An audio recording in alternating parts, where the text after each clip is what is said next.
Hello there. Thank you for being with us today and welcome to This is Church. Now, we had already a couple of meetings with you where we spoke about what came from my heart to you. But today we are excited because right now we are going to discuss a lesson that is actually pointed by the student. Remember, This is Church is here not just dominated or led by the teacher, but also by the students. So, as I've said before, we're excited to say one of our students gave us his thoughts and asked us to elaborate further on his thoughts or his points. So, let's see what he had to say. So, this is what he wrote. His first point was suffering, pain, and poverty, and all of those bad things are not from God. Devil is using these to make you lose hope in God and fall into his hands. So that is the devil's hands. So, and his second point was God resides in our hearts. And the devil, seeing that, he realizes how hard it is to take over a person's life, and he sees the gap between the heart and the mind and decides to steal the mind. All right. This is good. So he says he steals the mind for a couple of seconds and gets you to do something bad, and then afterward you regret it immediately. The gap the devil identifies needs to be closed. Okay? And you will close this by embracing the God in your hearts, and that is through yourself, and have daily, hourly, or minutes of conversations with God all the time, roughly. Okay. He mentioned good points here, and we are going to elaborate on this further. But we like the fact that he had understanding on what he wrote. And all of these points, they are correct and in point. So we just want to take you further on what he had suggested that we speak about today. So let's get to his first point then. So his first point was suffering, pain, poverty, and all are not from God. All right. So suffering, pain, and poverty are not from God. So there are ideas that people have that God will use these things to get your attention to him, right? So some people have these ideas that God will make you suffer, will cause you to be poor, to do all of these bad things, from your experience, just to get your attention. So if you look before, at first, when you remember, of which we discussed this a couple of times now, so when God created man, he created everything, and then he brought man. So this actually confirms his point that suffering and pain and poverty are not from God. Because during the creation, what God did first was creating everything. So God created everything because he was about to create mankind. You see? So he made sure that there was sunlight, there were stars that men would admire, there were animals, there were trees, which means there was food, there was an environment, there was land, not just water all over, because even God gathered the waters to make seas, and then there was land. So there was land already for man. And by the way, in the book of Genesis, he prepared a garden, which we know as the Garden of Eden, a paradise, a beautiful place, because he was about to create man.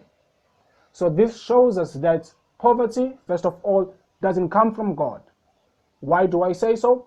Because God made sure that there was every supply for a man before he made the man.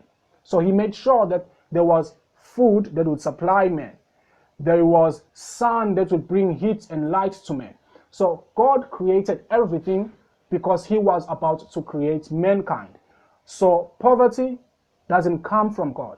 If it was, he would have done that during creation. He would have made sure that there was no food for men to eat. He would have made sure that there was no place for men to stay. But he made sure of these things because He is a God who supplies. He is a God who wants us to live in abundance. He is a God who wants us to live satisfied. So, good points from our student here. Suffering or poverty doesn't come from God. So, the second thing is suffering, of which suffering is a combination of pain, and also emotionally. People who are disrupted emotionally. So, during the creation again, God didn't create mankind who are short. You realize that when God creates, He creates something that is perfect. So suffering is a disturbance emotionally or from within. And also it could be a disturbance from the physical realm, the outside, what we could see. But now we understand that when God created man, He was creating a being out of His own likeness. So He's not a God who is disrupted emotionally. He's a content God. He's a satisfied God. So suffering and pain doesn't either come from God. Neither of them. They are, as our students have said, come straight from the devil, just to distract us from God and also to cause us to lose hope. Okay, so these are the points he made, and they are pretty good points here.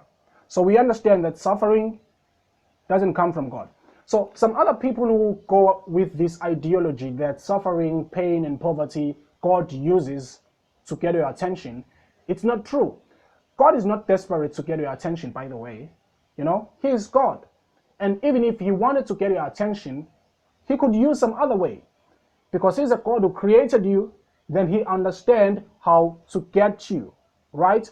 And when He created Adam and Eve, He didn't use either of these things. He didn't use suffering, He didn't use pain, He didn't use poverty to get their attention. The Bible says in the book of Genesis, God would come down and visit them, and they will speak to Him.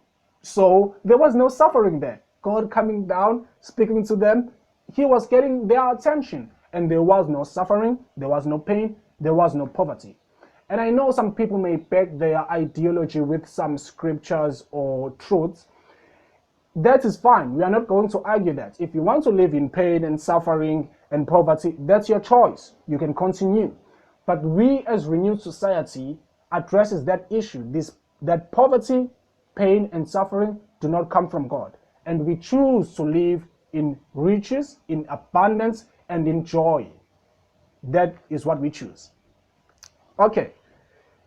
Right. So there was a second point that he made.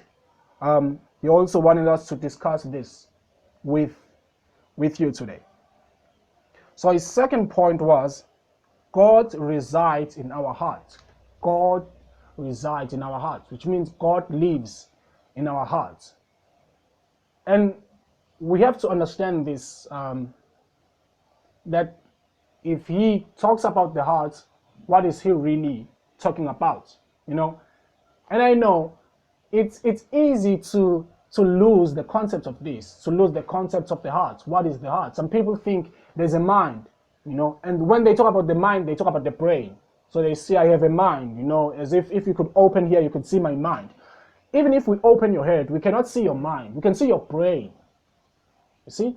So even the heart, when we talk about the heart, we are not talking about the heart that is maybe used or transplanted from someone to somebody else, that a doctor can see, that a doctor can take out. That is not the heart God resides in. So let's get to this. When we talk about the mind, first thing, when you talk about the mind, again, we are not talking about the brain, right? The mind is a spirit entity. Is a spirit entity, so you cannot touch the mind. You cannot also see the mind. You can see the result of the mind, but not the actual mind itself. The mind is where the attitude lies. It's where people's attitudes are. You see, and if even if you could cut someone open, you cannot see their attitudes. You see? So the mind is a spirit entity of the brain. Remember, what you could see comes from what you cannot see. Why do we say that? Okay, so God said, let us make man in our image. You see, let us make man in our image, and God is a spirit being. So when he said in our image and he formed the soil, what we could see, that means as I am like this physically, that how God is spiritually, which means he has 5 fingers, he has a face, he has a nose, he has a mouth, he has 2 ears. You see, so all of these are a resemblance from the spirit thing to a physical thing. So when we talk about the brain and the mind is a spirit entity of the brain. All right, the mind is the spirit entity of the brain. So the mind connects physically with the brain. So from the spirit to the physical realm. So that's why other people, they have misunderstanding on this too. So they say their minds while they are referring to their brains, and they also may say their brains while they actually refer to their minds. So let's get to this point again. So he says God resides in our hearts. So our heart, again, it's not the physical thing. It's not this thing which pumps blood.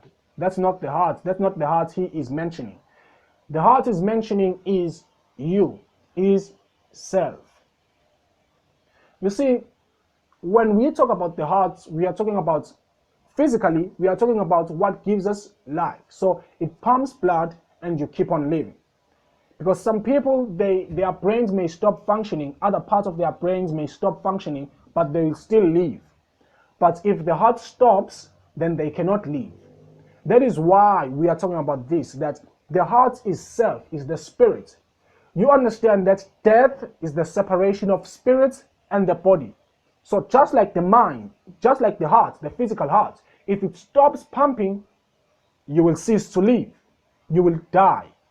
And also the heart, which is the spirit, if it is removed from the body, you will do the same thing. You will die. Now, the heart we are talking about is the spirit. It's what we consider as self. It's self. That is the heart we are talking about. So, God resides in our hearts. So, that is what he says. God resides in our hearts, which is true. Because God lives within. Remember, we are not shouting out there for a God who is out there, but we are speaking to the God who is in here, but not the God who is in the physical heart, but the spirit heart, which is self.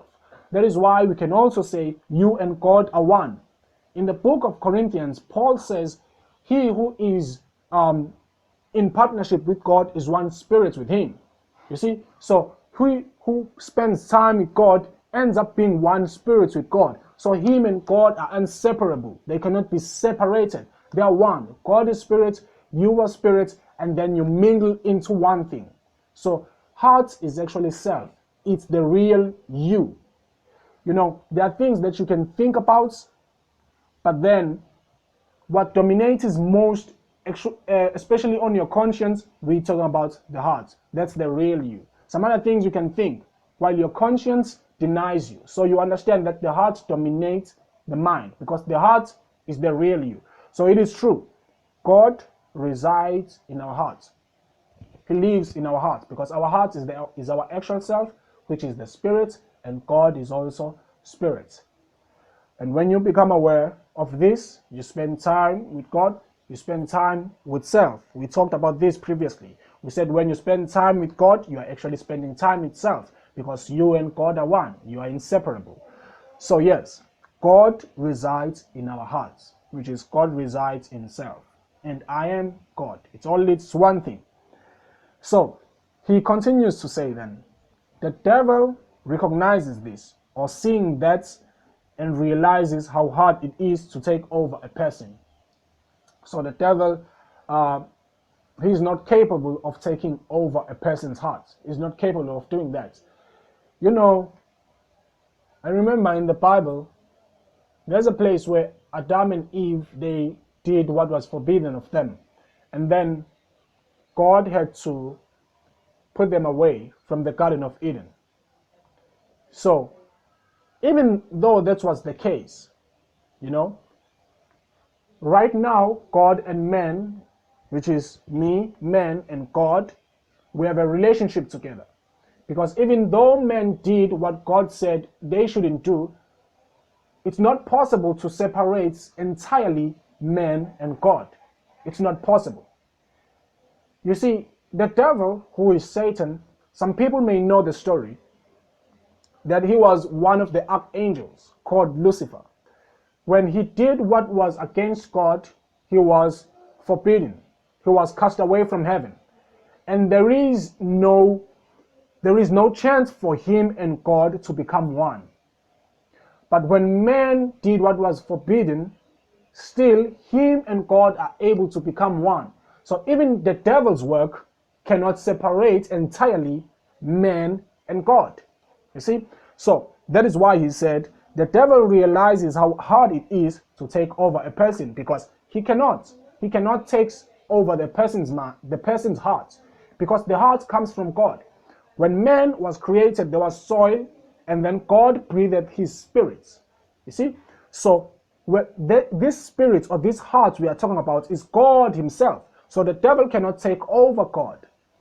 And that God is also mankind. So the devil cannot take over mankind. Right. So he makes a good point here. So the devil realizes how hard to take over a person. But then he continues to say, the devil sees the gap between the mind and the heart, and he decides to go for the mind. All right. So there is difference between the heart and the mind. So the heart is the actual self. It's you. It's the actual self. It's God. It's you, the complete God. But then the mind is formed. The mind evolves and the mind is created. You see, the mind is a spirit entity of the brain.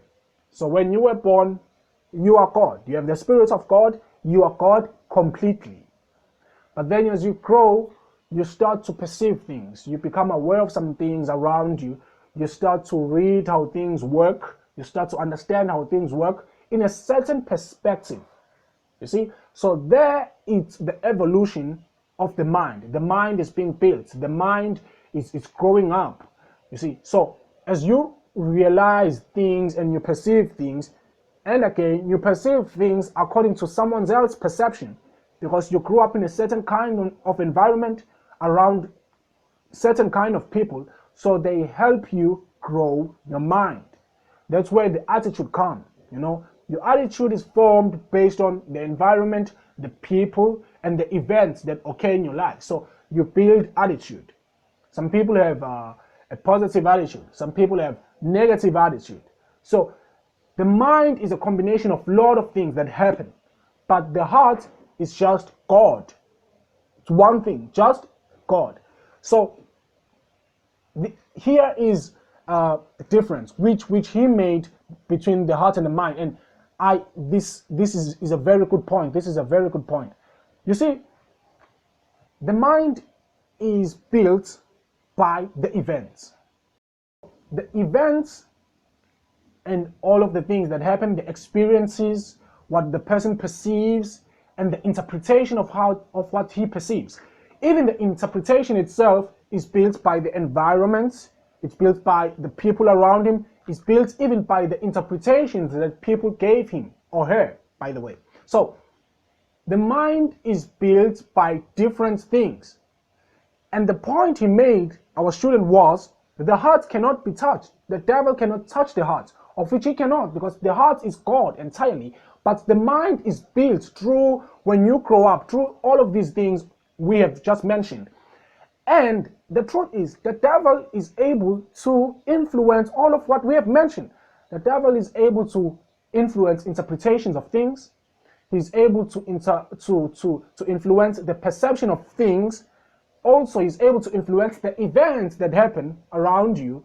And he's also able to influence, let's not say the people, because also they themselves, their minds are due to their perception, again, because they studied from somebody else. The events and also the environments, even their attitude, are built from these occasions. So the devil is able to manipulate other things like the events.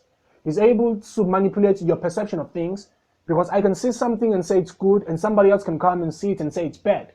So the devil is able to manipulate these things which are outside. He's also able to manipulate the environment.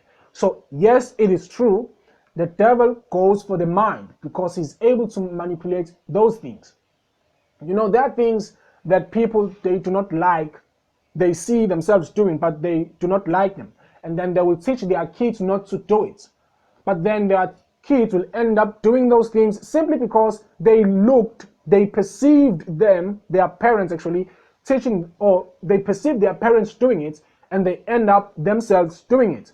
So the devil again is able to influence what is happening around you or the environment. But how you perceive, he's also able to influence how you perceive things, of which the perception itself is a result of the environment, of what you have seen, and the interpretation. So the devil is able to interpret things, to interpret what you see, and also to interpret what you experience. And once he does that, he's able to influence your perception. And then from your perception, your attitude and your beliefs. And then from your attitude, your life. You see? So that's how the devil works. He influences the interpretation of things. Things happen. You know, I could experience what you are experiencing, but I will interpret it as natural, or I will not see anything wrong with it. But you might think this is a big problem. This is wrong, you know? So the devil is able to interpret things or to influence your interpretation of things, because things by themselves are not wrong. You know, something happens, that means something has just happened. It's not right or wrong. It's just happened. You see, but then the devil can influence your interpretation and say, maybe this is good for you, or maybe this is bad for you, or maybe this is horrible, this is horrifying, this is terrible. So the devil is able to give you interpretations or to influence your interpretation of things. From there, he will influence your perception. From your perception, your attitude on life entirely. And then from there, your life. So he ends up being able to control your life, not by taking over self, but by taking over your attitude, your mind, the perception from the interpretation of your events. So that is why we encourage to interpret what is happening as is. Do not label maybe as bad or horrifying. We prefer that you label it as good, you know, so that you will have a positive attitude towards life. And then you will have that belief about life, that life is good and awesome. And then you will live awesomely and your life will be good. So these are very, again, good points from our student. Okay, let's read through. We have actually, I believe, covered already a lot of things. So he says, the devil gets your mind and cause you to do bad things, and then you'll regret immediately. So the gap the devil identifies needs to be closed. So that's what we are attempting to do. That's what we are leading you to do, to be able to control, you see? So the devil, what he does, he influences the interpretations, not the events, the interpretations of events. So something happens, and then he says, this is good, God has left you, nobody likes you, nobody loves you, or nobody will ever be in a relationship with you. So, you know, just because you broke up with that one person, it doesn't mean that you'll never be in a relationship. It doesn't mean there is no Mr. Right or Miss Right out there.